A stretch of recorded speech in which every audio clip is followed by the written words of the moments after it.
Il prodotto più diffuso in Sardegna per quanto riguarda i formaggi è appunto il pecorino sardo DOP, che viene prodotto in due tipologie, dolce e maturo. Questo formaggio, che troviamo prodotto in tutto il territorio della Sardegna, quindi andiamo ad abbracciare le 8 province della Sardegna, è decisamente il più presente sia in Sardegna, ma anche forse tra i pecorini prodotti in Italia, è decisamente anche in questo caso forse il più presente in assoluto quando si parla di formaggi da tavola. Non parliamo quindi in questo momento di un formaggio da grattugia, ma di un formaggio che proprio deve appagarci nella nostra soddisfazione gustativa di sapori e di profumi di buona intensità. Se andiamo a valutare un attimino il formaggio pecorino sardo DOP dolce, ci troviamo di fronte a un formaggio giovane, un formaggio che quindi ha una masticabilità decisamente deliziosa, cedevole immediatamente in bocca. Sempre questi formaggi però prodotti in Sardegna hanno una burrosità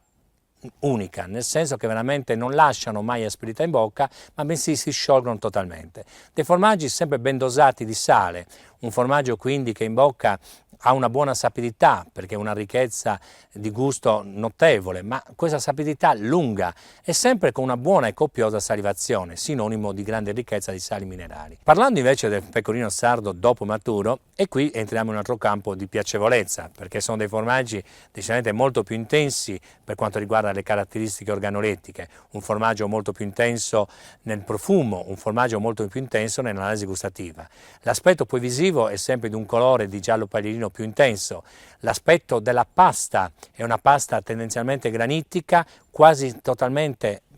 sempre priva di occhiature, perché la buona stagionatura di un pecorino sardo maturo la si vede proprio dall'aspetto poi al taglio granitico di questo formaggio. È un formaggio decisamente unico per quanto riguarda la sapidità e comunque quando si parla di Sardegna una forte identità gliela regala decisamente quello che la nostra terra riesce a offrire per via del clima.